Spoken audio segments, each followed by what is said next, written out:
Con Emilio Tenti Fanfani, licenciado, docente, investigador, bueno, un currículum amplio de la cual no vamos a dar muchos detalles, sino no vamos a terminar en presentación, nada más, así que lo saludamos.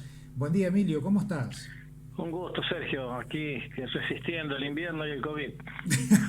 Las dos cosas, ¿eh? Las dos cosas juntas. Bueno, no sos amante por lo que dijiste, supongo, del invierno, ¿no? Bueno, yo soy nacido en Italia, Sí. zona fría, zona de los Apeninos, nieve y qué sé yo de invierno, y luego de pequeño estuve en Mendoza, que también es bastante más frío que Buenos Aires. Yo resido en Buenos Aires hace muchos años ya. Sí. Así Emilio, que tengo... Sí, contame. en este recorrido que vos mencionaste, ¿no? Bueno, hablando un poco de tus orígenes, de la provincia en la cual creciste, bueno, después un poco adoptado ya allí por Buenos Aires. ¿Cómo ha sido toda esta etapa, digo, internamente cuando te pones a analizar y ves los distintos lugares por los cuales has andado? Sí, yo me defino como un emigrante, Sí. porque he emigrado varias veces. Primero estuvimos con mis padres, saltamos el charco del Océano Atlántico, nos vinimos de Italia, Sí. allá por el 49, el segundo semestre del 49, directo a Mendoza, así que fue mi primera emigración, de inmigrante. Yo soy de los últimos que quedan italiano nativo. Yo llegué de casi 5 años y ya No. quedamos pocos de esa época, ¿te das cuenta? Sí, sí, sí, sí. La mayoría de los que tienen ciudadanía italiana son hijos y nietos de italianos que muchas veces ni hablan italiano, ni tienen ni idea. Sin embargo, votan en Italia, qué sé yo. Lo hacen por razones prácticas, ¿no? Lo hacen de razones prácticas para emigrar y laburar en Europa. Claro. No, así que los italianos de nacimiento somos poquitos ya. Bueno, yo soy hijo de un hogar, de una familia muy, muy pobre, así que mi papá era en Italia minero, Sí. y en Mendoza fue nada, trabajador manual, ¿viste? Trabajaba en un corralón de venta de materiales de la construcción, así que se pasó la vida cargando hierro, cemento, madera. Como se dice, poniéndole el cuerpo literalmente. Sí, trabajo físico. Mi padre tenía 3 años de escolaridad, así que mi madre tenía la primaria completa, pero fue empleada doméstica, así que me he criado como pobre. Hoy le llamarían pobres estructurales, los que vivíamos en ranchos, sin agua, Claro. sin piso de cemento, sí, bien. Pero otra pobreza, digamos, la pobreza de inmigrantes europeos, con una gran voluntad de trabajo, disciplina, valor a la escuela. Ellos valoraron mucho la educación, hay que ir a la escuela, era algo sagrado, ¿viste? Me salva la escuela, me salva la familia y me salva la escuela. Así que logré llegar a la universidad en Mendoza. Me gradué ahí y luego me fui a París. Obtuve una beca en París para hacer mi doctorado de universidad allá, en la gloriosa época del 68-71. Estuve esos 3 años, de mediados del 68 hasta el 71. Estoy cumpliendo ahora, fíjate, estamos en, junio, julio. No me acuerdo exactamente, tengo que buscar en mis archivos, pero ahí comencé mi carrera docente, así que son 50 años continuados de docente universitario. 50 años, ¿no? ¿Cómo pasa el tiempo? 71, saqué la cuenta el otro día, digo, 50 años, le decía a mi mujer. Claro. Siempre fui docente universitario. Después fui decano de la Facultad de Ciencias Políticas en ese periodo muy movido que hubo en la Argentina del 73, el retorno del peronismo al gobierno. Fui delegado interventor de la facultad siendo muy joven, con 27 años. Fui he sido el decano más joven de la historia de Argentina, las universidades públicas. Eso me costó, obviamente, después que me echaran en el año 74, cuando el peronismo gira a la derecha, con la muerte de Perón y toda la cosa, me echaron a mí, obviamente, a estudiantes, dirigentes estudiantiles, colegas, y no tuve más remedio que con mi mujer y mi hija volver a emigrar, esta vez a Colombia. Así fuiste recorriendo, ¿no? Así fuiste pasando por Europa, después por otros países de América. Me tuve que ir a América Latina, donde me ofrecieron trabajo, obviamente, y ahí estuve en la universidad ahí me empecé a dedicar a las cuestiones educativas yo. Por sobrevivencia me invitaron a una maestría en planeamiento educativo y fui profesor de sociología de la educación.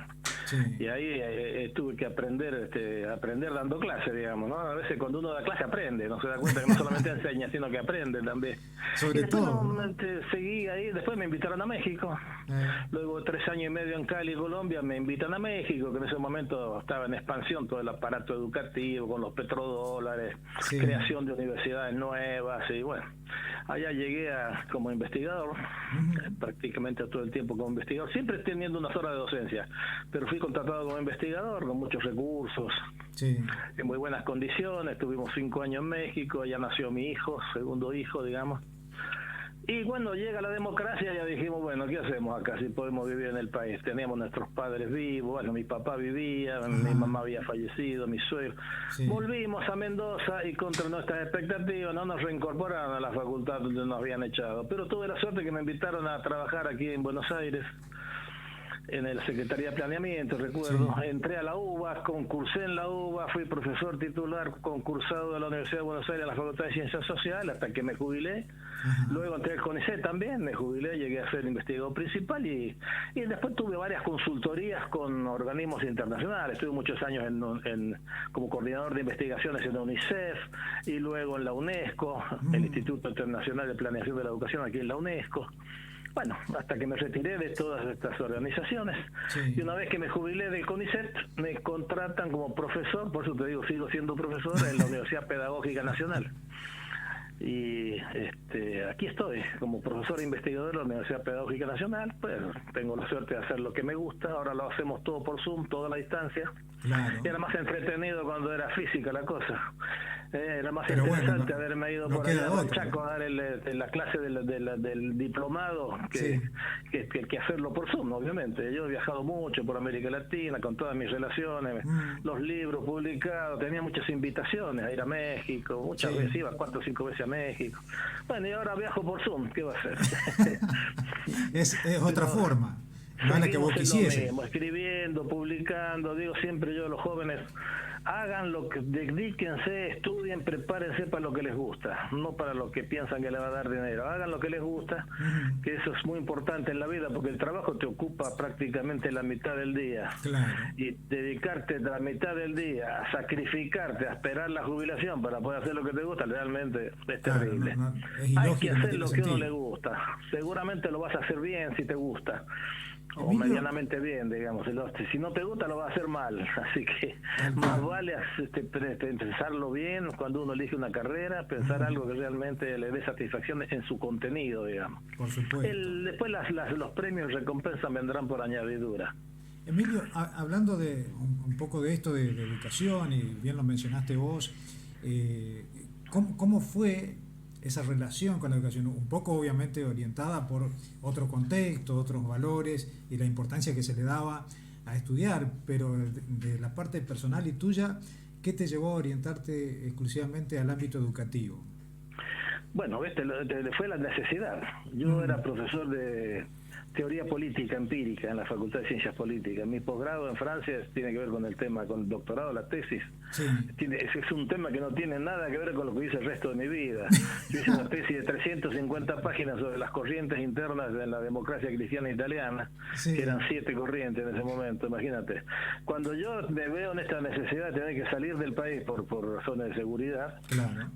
pese a no haber tenido más que trayectoria académica, lo mío siempre fue académico. Yo fui un progresista, pero académico. Jamás me metí ni me afilié a ningún partido, menos con las organizaciones armadas, nada que ver. Bueno, pero era suficiente, ¿no? En el contexto. Claro, era suficiente ser progre y chao, ¿viste? Aparecía por ahí tu nombre en la lista en la agenda de un tipo que andaba metido en alguno de estos movimientos clandestinos y caía, ¿viste?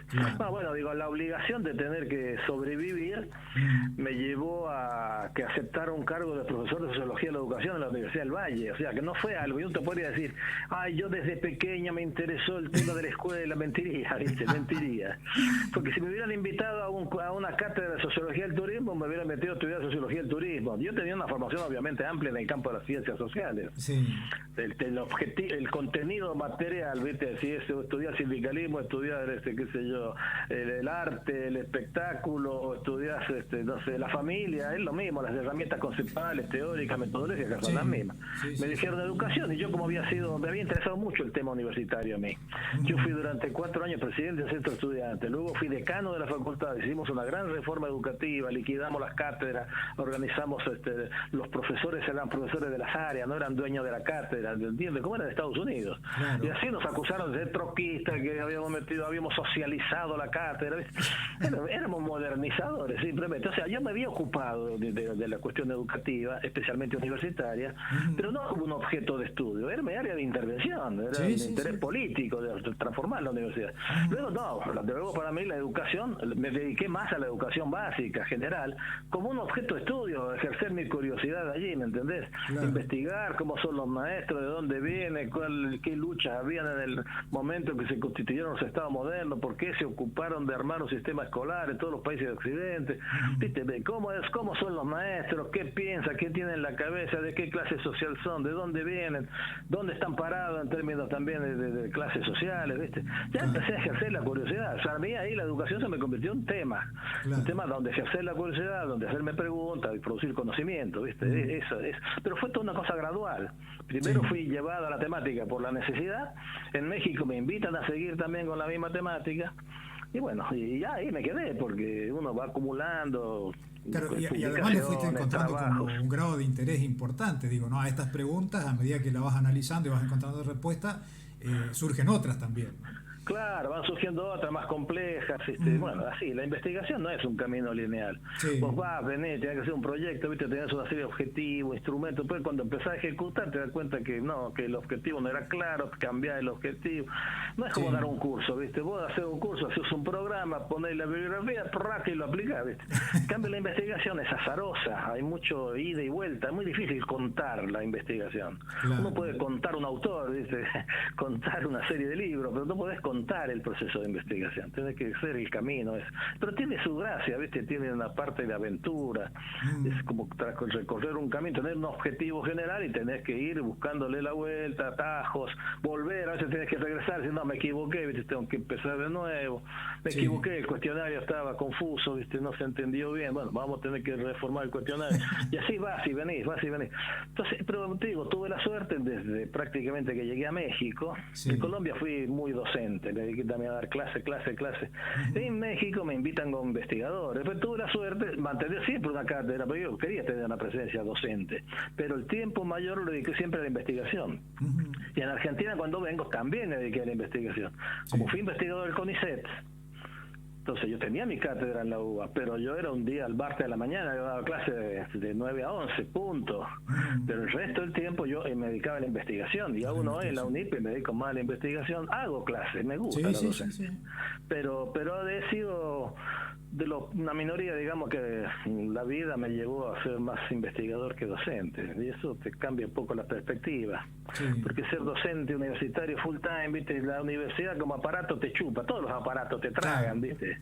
Entras en un mundillo que después te terminás peleando por un auxiliar de docencia, por la computadora, por la oficina, ¿viste? Terminás peleándote que de uno desde afuera dice son pavadas, pero para el que está adentro no son pavadas. Son es la vida misma para él.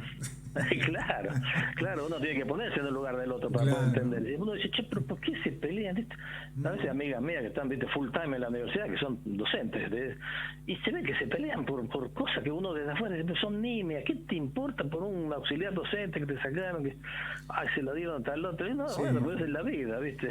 Ahí el poder se mide en la cantidad de cargos que controlás, en el espacio físico, si tenés una buena oficina, si tiene ventana o no tiene ventana, ¿me entendés? O sea, pero bueno, yo tuve esa suerte de estar en el CONICET, que sos completamente libre. Y en el organismo internacional que estuve como coordinador de investigación en la UNESCO y en el UNICEF, con dos representantes que eran amigos míos, ¿viste? En UNICEF estaba un tipo que fue el primer director acá, que nos conocíamos de la infancia, Eduardo Bustelo, que no era un burócrata, ¿viste? Este organismo internacional está lleno de burócratas, pero estos eran tipos intelectuales, tenían cargo, era el director acá de la oficina de UNICEF, Bustelo, pero era un tipo con mucha inquietud intelectual, un tipo que leía, escribía, entonces era una suerte tener un amigo intelectual, entonces no me burocraticé, además nunca fui funcionario. Yo tenía contrato con estos organismos, no es que yo era funcionario, ¿viste? Entonces te achanchás, como funcionario tenés sueldo garantizado, jubilación, seguridad social de lujo. Y yo quedás no tengo ahí, jubilación, ¿no? Tengo la jubilación del CONICET, o sea, yo no entregué el alma a esas organizaciones, ¿viste? Yo mantuve siempre mi autonomía y mi libertad para seguir pensando. Libertad siempre, obviamente, siempre es relativa la libertad. Vos mismo te autolimitás, vos sabés que en ciertos lugares no puedes hacer ciertas cosas, ¿me entendés? Emilio, pero bueno. Un poco en este repaso que vos estás haciendo, has contado varias cosas que han marcado tu vida, digo, desde tu niñez, de haber venido del extranjero, después tener que emigrar, tu propia formación, bueno, dedicarte un poco a la docencia, como decís, pero también a la parte de investigación, ir conociendo a otras personas, otros contextos, mirando hoy a la distancia y viendo muchas de tus propios trabajos, ¿no? Que hoy serás autocrítico en algunos de ellos también, con una mirada más amplia seguramente, y en esto que vos mencionabas recién, ¿no? Las cuestiones que se van haciendo como habitual y conservadoras dentro de las instituciones educativas, y que por allí vos tenés una mirada muy particular, la vez pasada cuando estuviste y fuiste convocado aquí en la provincia del Chaco, precisamente en las capacitaciones y los cursos de investigación, estas 2 jornadas en las que participaste, muchísimas personas quedaron maravilladas. Muchos te hemos leído y hemos leído tu obra y algo más sabíamos de ti, pero hay otros que te van conociendo recién, y voy a decir, 50 años, qué loco que algunos recién me conozcan, ¿no? Pero bueno, es un proceso generacional también, y llamó la atención tu mirada y tu análisis, ¿no? Como yo soy sociólogo, Sergio, no es que yo sea un tipo especial, fue la vida que yo llevé, que me permite a mí.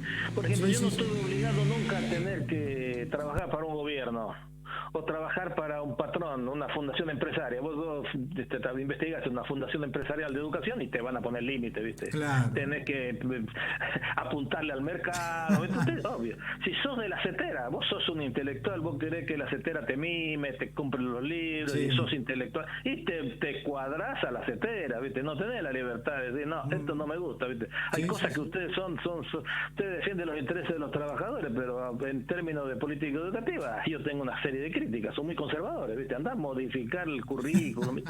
No, ¿viste? Entonces, pero yo tengo esa libertad de poder, pero no porque yo soy un genio, y porque la vida me dio esta posibilidad de ser el CONICET y el Estado, por ejemplo, la UBA y el CONICET son 2 organismos públicos. Esos son los 2 organismos, lo digo por experiencia, que te dan más libertad y autonomía intelectual. No es que yo podía hacer cualquier cosa en la UBA, pero te digo que el límite me lo ponía yo mismo. Jamás presenté un programa yo, nunca ni siquiera discutí con los otros colegas o el director. Pasaban los directores de la carrera de sociología y yo no les conocía la cara. Estando así. Entonces yo era libre, ¿me entendés? O sea, libre, te lo pongo siempre entre comillas, porque no hay nadie libre completamente. Pero es el grado de libertad, los grados de libertad que yo tenía en el CONICET. Presentar un informe cada 2 años, eso era todo. O sea, hay que ser un inútil, si en 2 años no publicar nada, ¿viste? Bueno, te hundí solo, ¿viste? Pero nadie nunca me criticó lo que escribí, no, mirá este ideológico, nadie, nunca. Entonces fue esta posibilidad, y en Naciones Unidas también, como éramos, ¿viste? Naciones Unidas es un organismo que está por encima de las peleas partidarias de los gobiernos, de los estados donde está presente. Tiene mucha autonomía. Puedo decir, la UNESCO, ¿viste? No es que está al servicio del ministro de Educación de turno. Ahí teníamos a Tedesco nosotros de director, ¿viste? Un amigo que me invitó de la UNICEF, pasé a la UNESCO, que me invita a Tedesco a mí. Pero Tedesco era Tedesco, ¿viste? No es que se le arrodillaba al ministro de Educación de turno el tipo. Después fue ministro él, pero después dejó la UNESCO, ¿viste? O sea, que estos 2 organismos internacionales era algo parecido a lo que era el Estado. Los organismos internacionales son organismos interestatales, porque los dueños de la UNESCO son los Estados. No tiene un dueño, ¿me entendés? Es una burocracia que tiene su autonomía.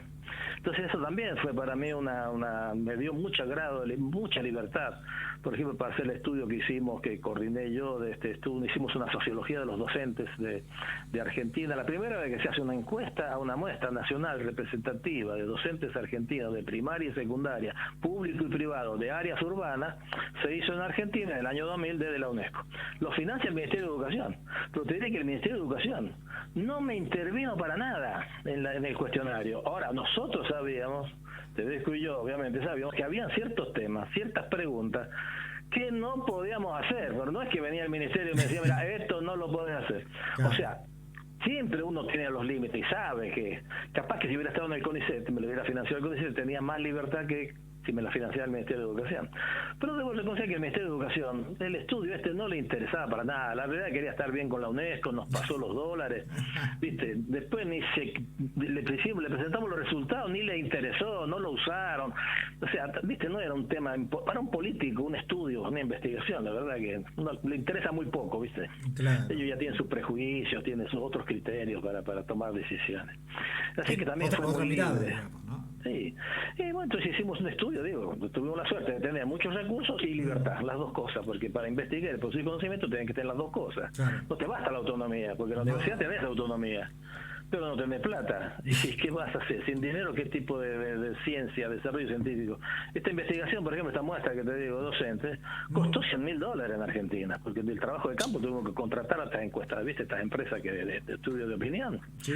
Bueno, después tuve que contratar personal, porque tenía que hacer la base de datos, analizar los informes. No, ahora, ¿quién te da $100.000, viste? En la universidad, imposible, imposible. Ningún colega universitario podría haber hecho esta investigación que hicimos nosotros. O sea, tuve esta suerte en la vida de combinar, tener la libertad y tener al mismo tiempo los recursos.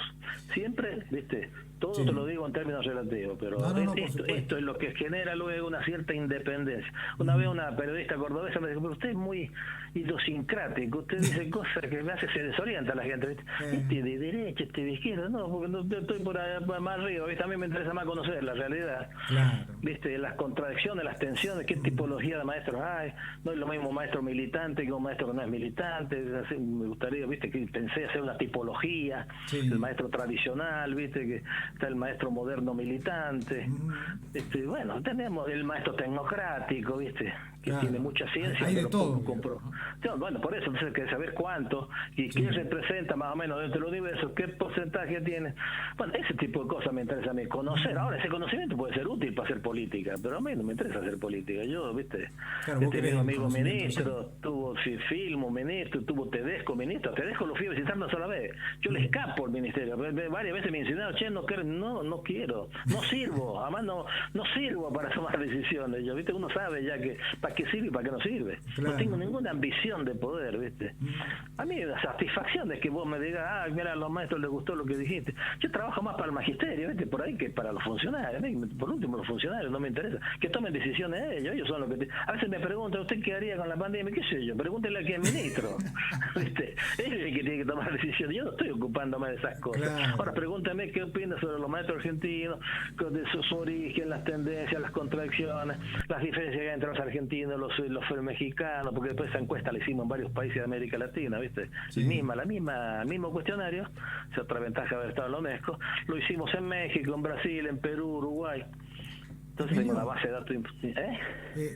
Te consulto acerca de tu disciplina, la sociología. Bueno, ¿cuál es el enfoque, la mirada que tiene actualmente y la que vos le das, por supuesto, y la relación con las demás ramas de la disciplina humanística, ¿no? Entre ellas con la historia, por ejemplo, que varias veces vos la mencionás o la tomás y tenés también una mirada por ahí muy particular. Sí, mira, hay un campo que se llama el campo de las ciencias de la educación, ¿viste? Se dice en plural, incluso las licenciaturas acá en Argentina son licenciaturas en ciencias de la educación, no es licenciatura en pedagogía, me parecía más clara la tradición de la pedagogía, ¿viste? Uno que se gradúa de la Facultad de Ciencias Médicas, ¿viste? Hay facultades que se llaman Facultad de Ciencias Médicas, no medicina, pero los títulos son de médico, no licenciado en ciencias médicas, ¿viste? Que no existe el licenciado en ciencias médicas. Uno es un profesional, es médico, ¿viste? Ahora, para formar un médico necesita del auxilio de una serie de disciplinas. Ellos también estudian matemáticas, biología, pero no son ni biólogos ni matemáticos, ni nada, no son expertos en ciencia de la salud. Estudian los contenidos, los hallazgos de ciertas tradiciones disciplinarias, pero que son útiles para cómo resolver el problema de salud. Entonces él es médico. La responsabilidad de un médico no es investigar nada, en vez de aplicar recetas conocidas, saber hacer buenos diagnósticos, aplicar los procedimientos de vanguardia, si es posible, ¿no es cierto? Y resolver, hacer que un tipo se cure, se sane, mantenga la salud. médico. No tiene que estar investigando, ¿viste? ¿De dónde viene el virus este? Eso lo hacen los investigadores, los biólogos, los que están en los laboratorios, no los que están curando personas, ¿me entendés? Una cosa es ser médico de hospital o de consultorio, otra cosa es estar en un laboratorio. ¿Viste? Muchos de esos investigadores son médicos que dejan la medicina y se dedican a la investigación científica, en una de sus ramas, como Hussein, ¿viste? Pero, o Leluar, que no me acuerdo si eran médicos o no, ¿viste? Pero estos tipos no estaban curando a nadie, ¿viste? Se hacían preguntas, así como yo me hago preguntas acerca de los maestros, sobre la economía, los economistas, ¿viste? En cambio, en la ciencia y la educación se desperfila un poco. En todo el mundo, las facultades de educación perdieron la tradición pedagógica, que para mí era mucho más, porque el pedagogo es un tipo especialista en cómo enseñar y cómo lograr que los alumnos aprendan, punto. Como el arquitecto es un tipo que hace casa, diseña casa que no se caen, el ingeniero construye puentes, ¿me entendés?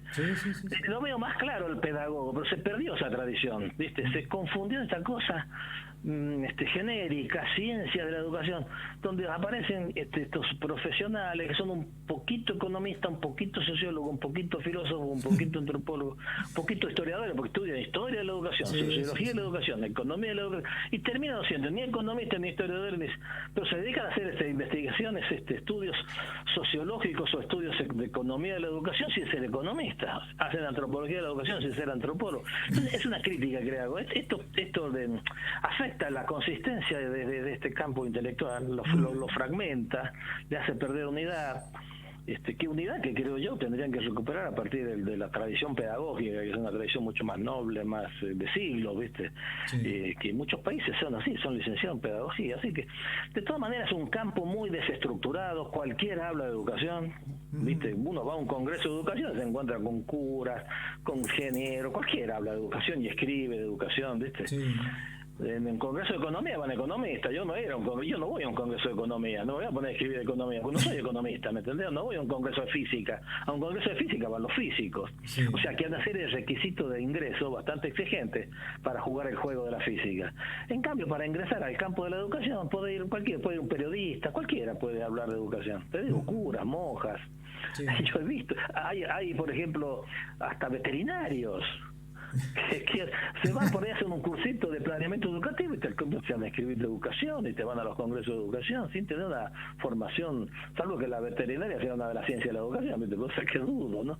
Bueno, en fin, te lo digo, pero conozco 2 o 3 casos de veterinarios que se dedicaron a la educación. O sea, es un campo de fácil acceso, muy desestructurado, donde no hay jerarquías, en todo caso hay familias, hay lealtades personales, hay personajes que escriben libros, tienen seguidores, ¿viste? Pero entre los personajes no nos hablamos, yo me incluyo porque yo soy un tipo grande, tengo libros, pero no tenemos debate entre nosotros, es decir, entre productores, nosotros no discutimos, no tenemos polémica. Vos no podés ser impune en física, vos escribís algo en física, inmediatamente alguien te va a criticar, pero te critican, es un honor que alguien te responda a un artículo en una revista científica, porque te obliga a vos a estar revisando las tesis, te puede estar criticando que el método, que es una contradicción en tu teoría, ¿viste? Y esa polémica, en esa polémica es donde surgen los verdaderos conocimientos, se van fortaleciendo los conocimientos. Acá esto en el campo de la educación no existe, porque cada maestro con su librito, como dicen, ¿viste? Cada uno vende su libro. Que te iba a decir, en algún punto, esto no sé cuándo apareció, vos me dirás por allí, la idea de que si criticás es como que estás desmereciendo el trabajo del otro. Y bueno, vos lo tomás desde otro punto de vista y lo estás diciendo recién, que en realidad es lo que debe suceder, ¿no? Para poder mejorar. Al contrario, para mí sería un honor. Yo escribí un primer libro acá que publiqué, le puse un nombre provocador, La Escuela Vacía. Que está publicado en el año 95, creo yo. Después se hicieron 5 ediciones, ¿viste? Y fui polémico ahí, ¿no? ¿Viste? Fui muy polémico. Acá me van a dar con todo. Dije, vamos a empezar a discutir de educación. Nada, ni siquiera hubo una reseña que diga, hubiera sido para mí un honor que alguien me hubiera criticado, me hubiera señalado que debo haber. Que te pregunten qué te inspiraste para ese título, ¿no?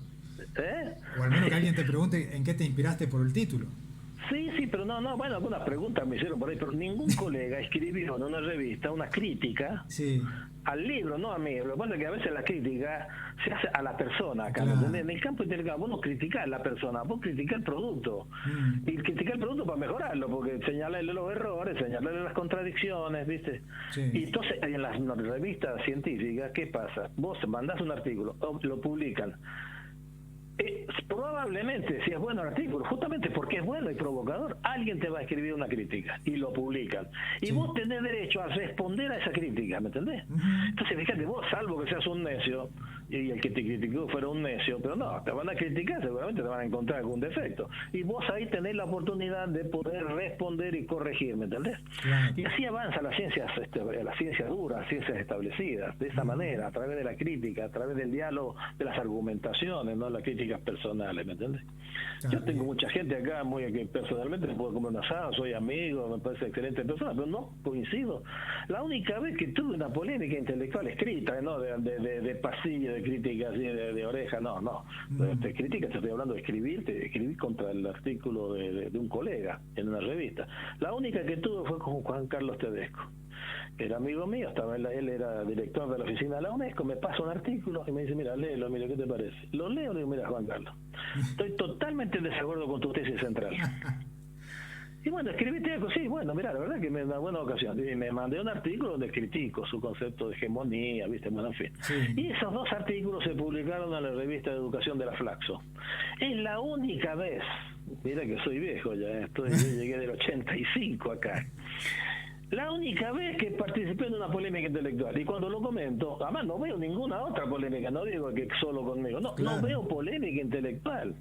No hay polémica intelectual, hay broncas. Hay gente acá que se odia. Yo he tratado de que, por ejemplo, no pelearme en el sentido de pelea de lo peor, ¿viste? En la academia se pelean, pero no por ideas, se pelean por estas cosas que te decía yo, por la política. Porque este kirchnerista y este liberal. Kirchnerista y liberal son 2 categorías políticas, no son categorías intelectuales. Si me dijera, bueno, este es marxista y este otro es funcionalista, está bien. Pero decirle a uno que es kirchnerista, ¿qué tiene que ver el kirchnerismo en la academia? O que de derecha. Hay ciencia de derecha y ciencia de izquierda. Hay ciencia kirchnerista, hay matemática kirchnerista. Hay matemática liberal, no hay matemática kirchnerista liberal. Habrá matemática de conjunto. Habrá, los matemáticos tienen también sus corrientes, sus tendencias, sus teorías. Claro, pero son específicas del campo intelectual, ¿me entiendes? O sea, este es uno de los defectos que yo veo. Entonces es un campo desestructurado. Después mi amigo ministro Tedesco, ¿viste? Cada uno le llegaba con su solución, los intelectuales. Venía, che, mirá, yo tengo esta solución, para el tema de la lectoescritura yo tengo este método, ¿viste? Porque venía otro, no, yo tengo este otro. Cada uno venía con su solución. Entonces unos tipos que es políticos, ¿viste? Se encuentran totalmente desorientados. Claro, contribuimos no sabe qué tomar, ¿no? El campo de la ciencia de educación contribuye muy poco a la política educativa, porque imagínate si un tipo va a construir un puente, viejo, y van a venir, uno va a decir, no, mira, el puente lo tenés que hacer con tanto cemento, tantas vigas, tal hierro, y otro dice, no, ¿qué hierro? Hay que hacerlo de otra manera totalmente distinta, ¿viste? No, hay un cierto consenso en el campo de la ingeniería, ¿viste? Uno lo hará más barato, más caro, puede haber variedades, pero no, acá te viene uno con una solución, otro con otra totalmente distinta, que no dialogan para nada, ¿me entiendes? Sí. Y esto muchas veces los ministros te lo dicen, me llegan acá con cada uno con su propuesta y no saben qué hacer los tipos, ¿viste? Al final terminan decidiendo de acuerdo al olfato. Después los intelectuales se quejan de que no son escuchados, ¿viste? Bueno. En fin, hay muchos defectos tiene este campo, pero no quiero seguir para no pelearme con los colegas. No menciono a nadie, pero otro vicio, ¿viste? Como hacen filosofía de la educación, economía de la educación, se ponen a escribir en difícil y le dan conferencias a los maestros. Yo no los entiendo a mis colegas, yo no entiendo qué están diciendo. Yo hice la prueba, ¿viste? En muchos congresos, donde la mayoría de los que van son maestros, son profesores, que no son antropólogos. Y vos le hablás de Derrida, de Foucault, de Bourdieu, te metés una jerga que le podés meter el perro, además, ¿viste? Porque vos andás a hablar como filósofo con tus colegas filósofos. Claro. Ahí no hay impunidad porque ahí te van a parar, ¿viste? En cambio, vos hablas de filosofía. Yo hablo de Foucault en Chaco y es muy raro que me aparezca un maestro que haya leído a Foucault y que me pueda decir, no, mirá, está equivocado. Yo puedo vender cualquier verdura de Foucault porque el auditorio que yo tengo no tiene por qué haber leído a Foucault. Entonces esto también hace que muchos se pongan a hablar en difícil, que se preocupen, en vez de transmitir una idea, quieren el aplauso. Entonces la gente que es cómplice, yo les digo a los compañeros maestros, miren, no le aplaudan a los que no entienden, no, porque uno dice, este tipo no le entendí nada, debe ser un genio. No, si no le entendiste nada, o es un imbécil o es un tipo deshonesto, ¿viste? Que está buscando el aplauso fácil, se pone a hablar en difícil para que ustedes digan, che, qué genio, qué no entendí nada. Entonces, ¿para qué? ¿Qué está haciendo ahí? ¿Cómo vas a hablar a docente y te pones a citar a Derrida? ¿Qué tiene que ver? Que no sabe ni que existe, ni quién es de realidad. Y hay gente que hace eso. Sí. Yo jamás cito tipo, yo si voy a un congreso de sociología, obviamente voy a citar a Bourdieu y la polémica que tenía Bourdieu con Giddens o con Turén, pero ¿cómo voy a ir a discutir estas cosas con docentes? ¿Qué tiene que saber un docente si no son sociólogos? ¿Qué es lo que oponía la teoría del actor de Turén a la teoría estructuralista, reflexivista de Bourdieu? ¿Qué se me voy a meter con esas cosas, me entendés? Yo trato de traducir los hallazgos de la sociología a un lenguaje que sea comprensible para un maestro. Obviamente, si voy a hablar con ingeniero, voy a hacer otro tipo de interpretación para ingenieros, ¿me entendés? Se entiende. Porque también le pueden pensar a los ingenieros sociología de la organización, ¿viste? Pero entonces yo voy a hablar para ingenieros que no son, tampoco son sociólogos, pero tampoco son maestros, ¿me entendés? Y así sucesivamente. Eso ha sido una preocupación mía, hacerme entender. Más que convencer, primero hacerme entender, porque si nos hacemos entender, después Emilio, podemos discutir. Y esto que vos decís, parece simple y sencillo escucharlo, pero resulta ser muy complejo y difícil hacerse entender, ¿no? Porque también tenés que saber qué palabras utilizar, con quién estás hablando, cómo te dirigís, qué le querés decir, cuál es el mensaje. Los periodistas son expertos en eso, porque son comunicadores ustedes. Muchas veces los intelectuales no nos damos cuenta que cuando estamos ante docentes somos comunicadores. Tenemos que hacernos entender. Imagínate vos si te pones a leer una columna en un lenguaje esotérico, te van a echar el otro día, ¿viste? Porque te va a caer el rating. En cambio el maestro, como no tiene un público cautivo, ¿viste? Podemos hacer lo que se nos da la gana. El público está cautivo y muchas veces el público es cómplice, porque aplaude al que no entiende, ¿me entendés? Sí. Emilio, y hablando un poco de educación también, en todos estos años que has pasado, ¿cómo ves vos a la educación en la República Argentina? ¿Y cuáles son todavía esas deficiencias o esas cuentas pendientes que obviamente tienen que ir acompañadas con políticas de Estado, ¿no? Porque si no tampoco sirve de mucho. Sí, yo tengo una hipótesis. Hay una especie de tensión, que yo parto siempre de ahí, entre una buena noticia y una mala noticia. Uno, que cada vez tenemos más alumnos en las escuelas, cada vez hay más jóvenes escolarizados. Eso es una tendencia pesada que llaman los prospectólogos, ¿viste? Los que se dedican a anticipar el futuro, los prospectólogos, los futurólogos. Es una tendencia pesada que no depende de política específica. Uno ve en toda América Latina, los países más ricos, los más pobres, los de derecha, de izquierda, cada vez más jóvenes en la escuela. Se empieza en edades cada vez más tempranas, ¿viste? Nosotros en mi época empezábamos a los 6 años, ahora empiezan a los 4, los 3 años, están escolarizados. Viste que la obligatoriedad se extendió. Antes era hasta los 7, hasta los 11 años, 7 años de primaria, ahora son hasta la universidad. Bueno, eso sí, cada vez tenemos más porcentaje de adolescentes dentro de los establecimientos. Esa es la buena noticia. Y eso se da desde Haití, que es uno de los países más pobres de la tierra, hasta la Argentina, Uruguay, Chile, que somos los más desarrolladitos desde el punto de vista educativo. Se da en todas partes, primero. Esa es la buena noticia. La mala noticia es que ahora, eso les pasó a los europeos en la década del 70, cuando se masificó, aparece un nuevo tema en la agenda. También, cada vez tenemos más chicos en secundario, cada vez se gradúa más en secundario, pero están aprendiendo. ¿Viste? Viene el tema del contenido, del aprendizaje, se pone en la... Entonces la escuela empieza la duda, la sociedad empieza a dudar de la escuela. Cuando la escuela es selectiva, ¿viste? Era una máquina de saltar obstáculos. Vos para graduarte en el secundario, recuerdo en mi época, hasta había examen para ingresar al secundario.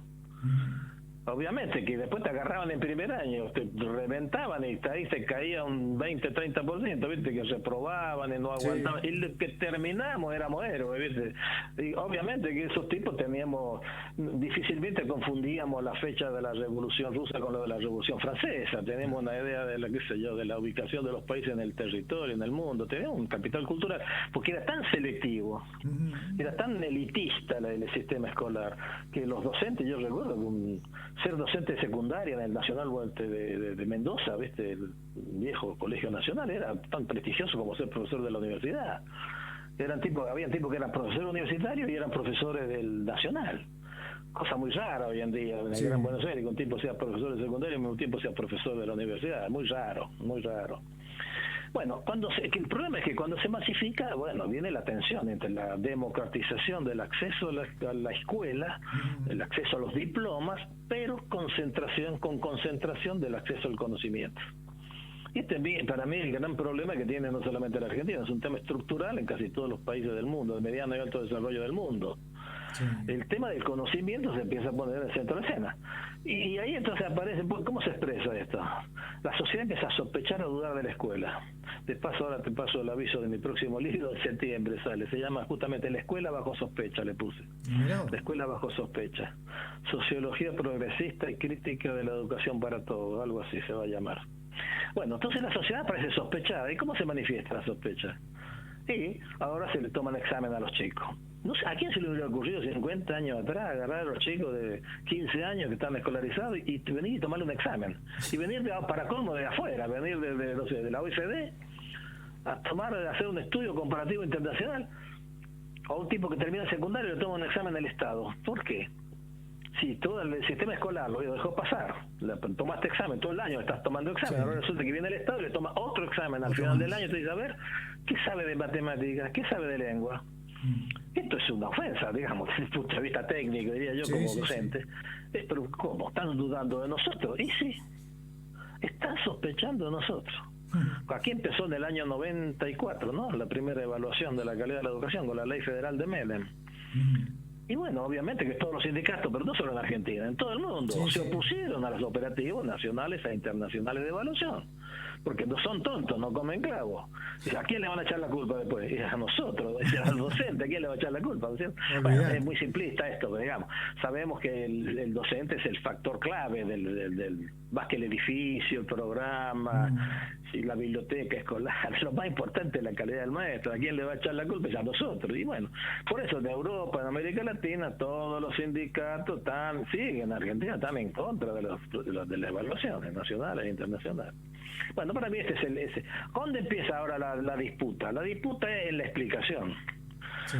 Tenés un polo de centro derecha que te dice, la culpa es del Estado, de lo público, el Estado mal administrador, hay que introducir lógica de mercado, porque los funcionarios, los maestros funcionarios de las escuelas públicas no tienen ningún incentivo para mejorar, para hacer las cosas mejor, porque tienen estabilidad, ¿viste? Entonces hay que flexibilizar la fuerza de trabajo, meter mecanismos de mercado. ¿Qué quiere decir? Flexibilizar la fuerza de trabajo, romper con el sagrado principio de la estabilidad del puesto de trabajo, competencia de este establecimiento, elección de establecimiento por parte de las familias a través del famoso bono educativo, donde bueno, eso es bastante conocido, ¿no? Darle la plata a la gente, en vez de darle la plata a la institución, le da la plata a la gente para que elija establecimiento. De esa manera premias y castigas.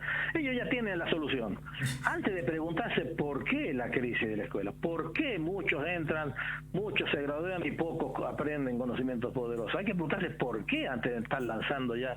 La derecha ya tiene las soluciones. Dice, no, el Estado es mal administrador, no solamente en la escuela, aplican el mismo esquema que te aplican a todos los servicios públicos. A todo lo demás, exacto. A todo lo demás. Vamos, ya tiene la receta.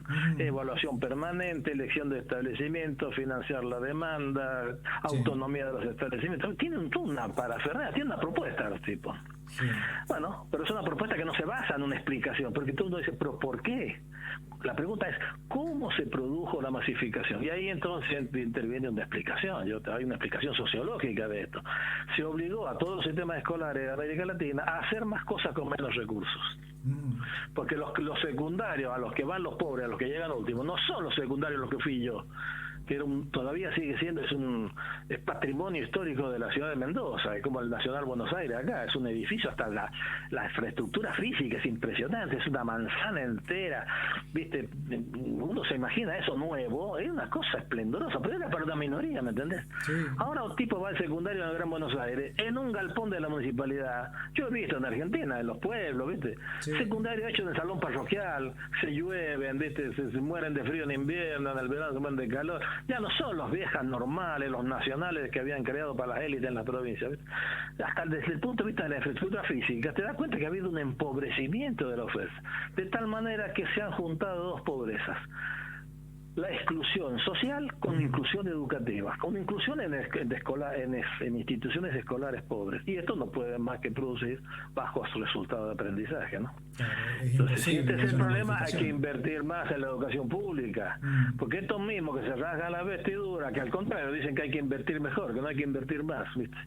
Entonces, pero obviamente que las escuelas donde van los sectores populares son escuelas pobres. Entonces se junta la pobreza de la familia con la pobreza de la oferta escolar.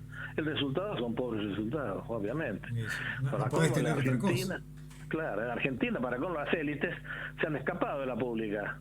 Y Emilio, se habla mucho también cuando hablas de la educación, bueno, esto de ser profesional, ¿sí? O ser vocacional. Sí. Lo habrás escuchado y mucho, ¿no? Sí, lo que pasa es que yo creo que acá tenemos un vacío, ¿no? Porque tenemos un sistema muy antiguo, donde tenés la secundaria y después la universidad. Sí. Está la superior no universitaria, que son los institutos de formación docente, que ahora también ofrecen algunas carreras, ¿no? En el campo de la gestión, de la administración, de la computación. Pero no hay institutos tecnológicos fuertes, digamos. Tendría que haber un muchacho que termina el secundario, que es la educación general común, obligatoria. Ahí tendría que tener dos opciones, en Alemania tenés dos opciones. Te vas a la rama tecnológica, pero son tecnológicas de alta calidad, sí, donde forman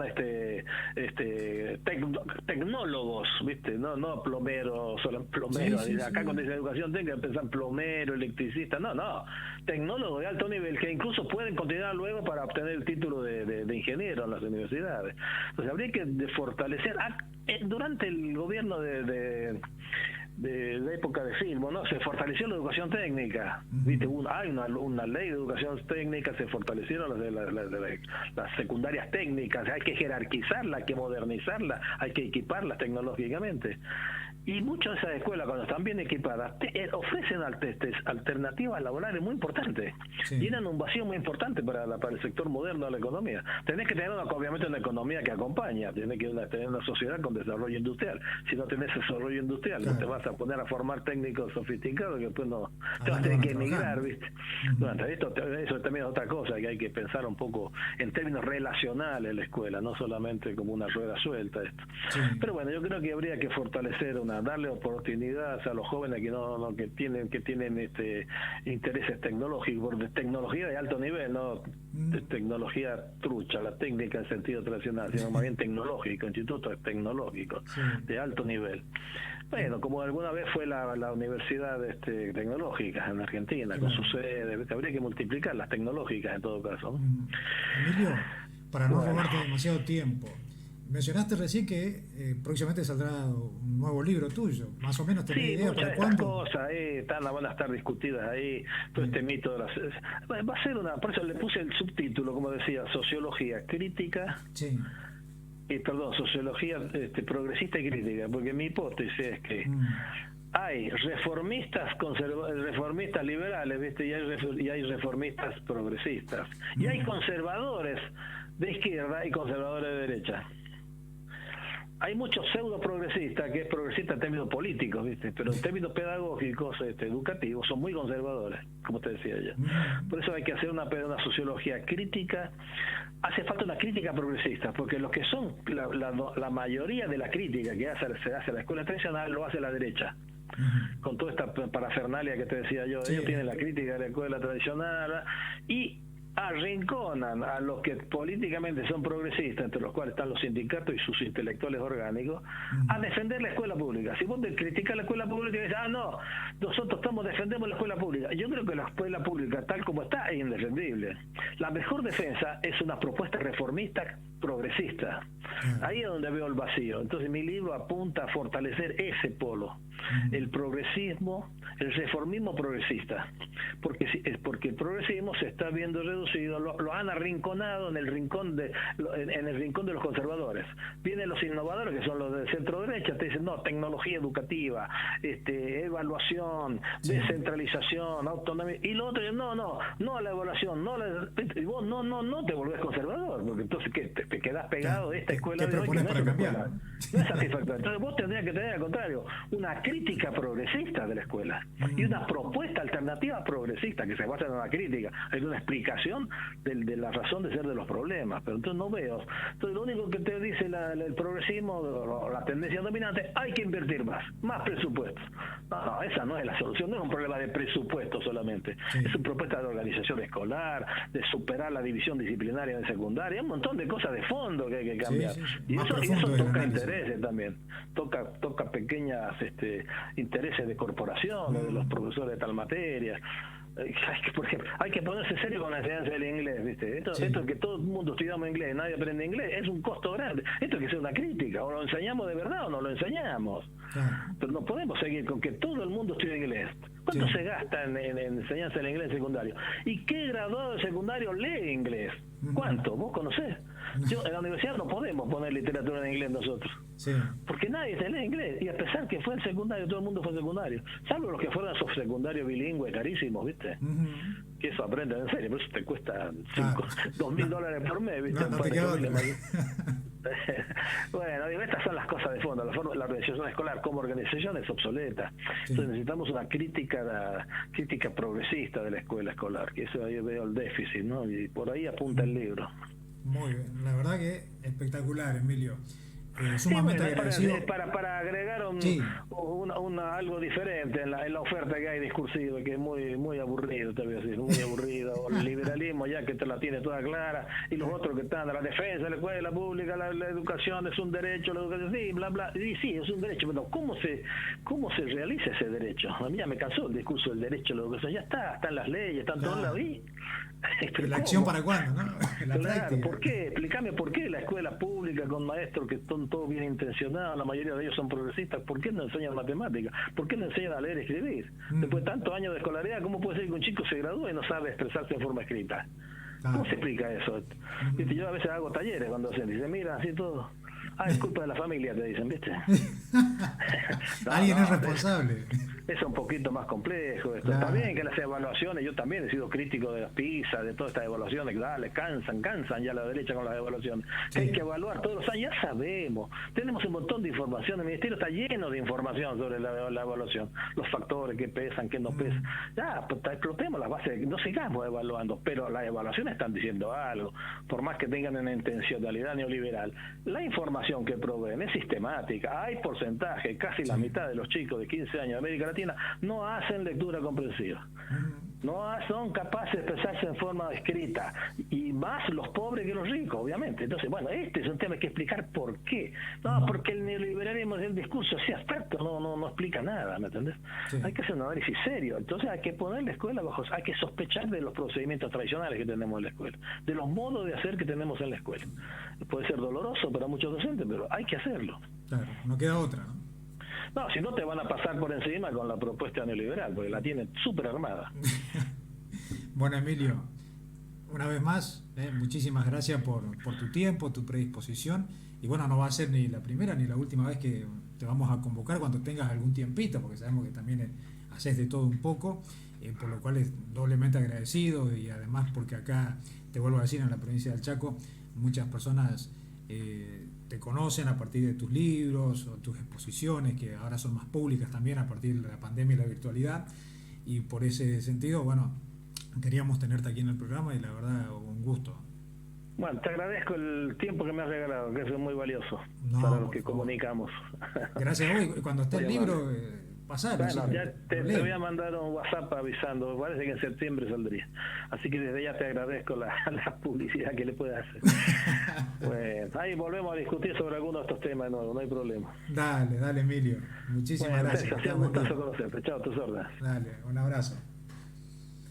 Bueno, hasta ahí entonces la comunicación telefónica que teníamos con el licenciado Emilio Tenti Fanfani, ¿sí? Docente, investigador, bueno, como lo decía, más investigador actualmente que docente, más de 50 años, con una infinidad de libros escritos, por haber vivido en distintos países, trasladado, bueno, un doctorado también, sí, incluido. La verdad que un gustazo que nos hemos dado aquí en el programa.